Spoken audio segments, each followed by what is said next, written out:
10,000 की स्कीम के लिए हमारे आधार कार्ड और जो है सो हमारे फ़ोटो लेके OTP आते डिलीट कर दिए, करके हमको मंगल के दिन बुला के 500 रुपये दिए। ये यूसुफ पटेल लिख बना रहे थे सबको बुला के। 10,000 लगी है? नहीं, 10,000 की स्कीम के 500 ही आए बोल के दिए हम आपको। बाकी के 9,500 नहीं दिए हम आपको, 500 रुपये दिए। कौन दिए? ये वहाँ पे जो एक लेडी बैठ के लिख रहे थे नूरजहां बोल के, तो उन्होंने बुला के दिए। क्या के दिए या कोई आपके पास?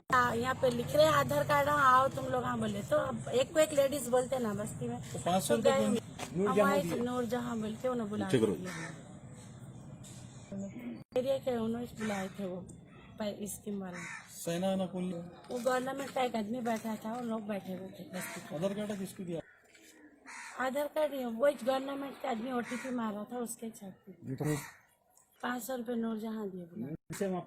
ये अलाइन काउंसलर कौन है? देखिए हम भी देखे उसमें, हम भी शामिल है। लेडी है वो, नहीं मालूम। बोलते हैं हमारे पास नहीं है, मेरा नाम